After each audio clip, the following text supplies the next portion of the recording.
because of the difference in grade. So all these trees are going away. It's going to look like the other side. If anybody wants to see Yes. what's going to look, just look the other side. Yeah. That's what it's going to look like. It's going to ruin You're Roswell. destroying something very special. Very special. Very special. It's going to destroy completely. All right, we need to keep things moving here.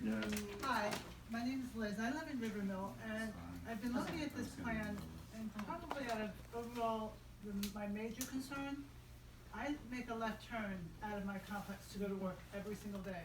And according to the plan I see, I won't be able to do that. I'll have to go all the way down to Roswell Road, go through the roundabout to go all the way north, or I could go all the way to Azalea Drive and go all the way up 120, which will take me 15 extra minutes out of my 10-minute drive to work.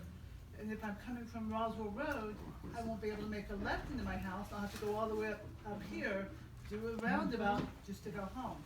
Why is it not possible for there to be an opening so that residents who own their homes and pay taxes could be able to get in and out of their homes, without having to go through such a...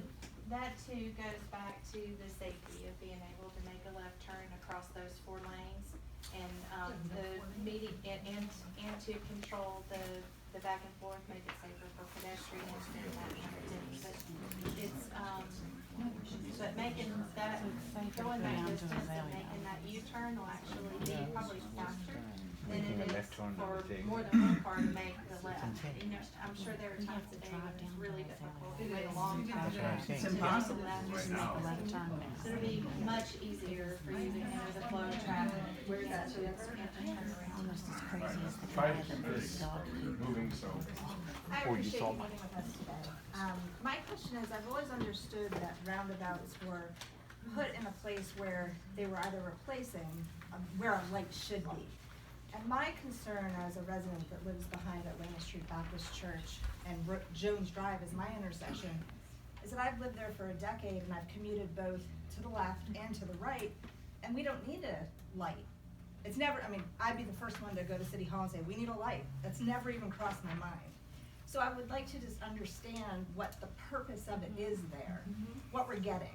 Well, in some cases, it's for people like Liz who live in between to be able to have a place to safely turn around and go back north. So a planned U-turn location. So that's part of it. So you just imagine adding that many additional maneuvers to those intersections. There's got to be somewhere. So it's not to replace a light. The short answer is Well, they didn't want to go 5 lanes. I don't know if it meant They only have to do 4, so they have to do divided highway. So the roundabouts are required so people can get through. But I don't know if that intersection met the warrants for a traffic signal or not. I would love to see information or data that would prove that. It's instinct and experience would say no, but that would be great information to have. This gentleman did have his hand up. I did, and I'm so frustrated, I don't know.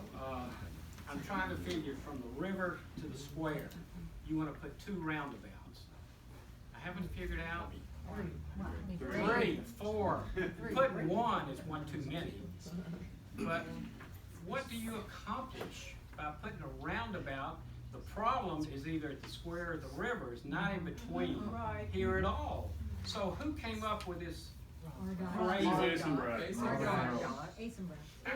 And somebody at GDOT went along with it. How did you guys go along with this? Georgia DOT does evaluation of what those safest and most operationally sound the safest and operational intersection treatment will be. We don't need an intersection treatment though, do we here, between there and there? There are no lights already, Well, we're talking no about stop signs already. intersection. I don't understand how somebody came up with this theory that a roundabout is gonna solve any problem on this street at all. Well, it helps control speeds, and that in conjunction. You know what controls speed is 4 o'clock traffic. And 9 o'clock traffic. You don't need to worry about controlling speed, it's done at no expense. Master and King definitely requires some treatment. Then treat them and make it a viable, nice neighborhood with sidewalks and fix that area up. But don't destroy the entrance to Roswell with everything else you want to do.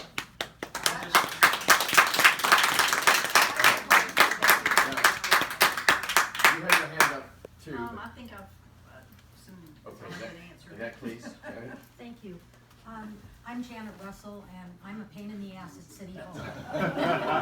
Because I have a memory like an elephant, and they can't stand it, okay? I have no ego here, please understand, but I've lived behind this street for 45 years, and for 45 years I've been asking for sidewalks that connect the square and the river, and I've been told GDOT's going to widen the road. 45 years I heard that. They could have built sidewalks, we could have worn them out, and they still would have had time. I have some concerns. One, last week I attended a forum for the new master plan of the historic district that the city has hired a consulting firm who are fantastic, actually. I'm really excited.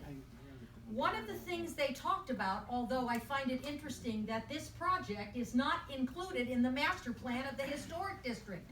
That would be like, I'm going to give you a physical examination, but I'm not going to check your heart or the main artery that goes to it. The rest of your body will be just fine. We're just not going to look at your heart and your artery. This is the artery, and that's the heart.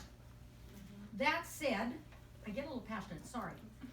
I've been pushed around a lot. We do not need to widen this road. We have been told that the stated purpose of the roundabout right here is to slow down traffic. You don't put 4 lanes in and expect it to slow down. You're putting in a nice little NASCAR area. Now, one of the things that you cannot control is the downward grade to that river. That's one of the beauties of Roswell. Anybody that knows me knows that I have said Roswell won the geography lottery. Yeah. We live on a river, the only city in metro Atlanta. We have rolling hills with beautiful creeks that pass through forests. And currently this plan destroys all of that. Now, listening to business owners, and I really sympathize with you guys, Roswell's already got an image problem as nothing but bars. So let's turn this into an empty lot of nothingness when you come in. Then it'll look like every other crappy southern town where the highlight is a Quick Trip and a wax place. Okay, the people who went to the bars can fly down the road. Well, the point is this, by doing this, you will destroy the businesses on this street, to come to the square, which is dead empty, to go up Holcomb Bridge to Holcomb Bridge, which is 26 used car lots between Norcross and Holcomb Bridge Road. Welcome to Slumville. Roswell is an extremely special place. As you know, this road was the Cherokee Indian Trail. It starts in downtown Atlanta and goes to the North Georgia mountains. And for 1,000 years, the Indians lived on the banks of the Chattahoochee. We need to respect what they had the brilliance to do then. And now, 170 years later, Roswell is struggling with modernization and everything else. But you know what? As Sam mentioned, and I just looked, this plan started 9 years ago. My God in heaven, what has happened in 9 years in metro Atlanta? We want sidewalks, we want multimodal paths, we want crosswalks. We do not want more roads for cars. We have no personal responsibility to make the commute for Cobb people and Cherokee people nicer. Yes. I don't feel any And all I can say is the historic district planning commission, that new commission we're paying $30,000-$40,000 to come up with a plan, must be included in this plan, because one of the things he talked about was one, I don't know whose phone is singing. This is the largest historic district in metro Atlanta, almost 500 acres. Almost 500 acres. And he discussed setbacks of houses and different ages of homes and development. And one of the important things he discussed was the tree canopy that welcomes you when you come into Roswell. I have told people, I have a travel agency. When I welcome visitors from around the world, I tell them, you come through ugly Sandy Springs, which, you know, nothing's historic. They were an exit off the freeway. You come across the river, and those trees are like a welcome hug that say, you made it. Welcome to Roswell. This is a really cool place to live. Right now, you cut that down, we're nothing. I'm sorry, Don, but I've got my time, and I'm not giving it up yet. That's the way the mob flops. The other big issue is this. The school buses stop right here. All right. The school buses stop here, and they stop in front of the apartments. We're not just talking about 61 businesses. We're not just talking about your 61 businesses, which I try to support. We're talking about probably in the last census 10,000 people, maybe more, that live in this quadrant, because we've got apartments, condos, townhomes, single-family homes. We've got historic homes. We have new homes. My God, we got Canopy, where they took down all the trees to call it Canopy. You can't write that in a book. So I'm just saying that this project is wrong, and it has been RDOT driven from the beginning, and we need to pull a Big Creek Parkway rally and stop it. Yes. Yeah.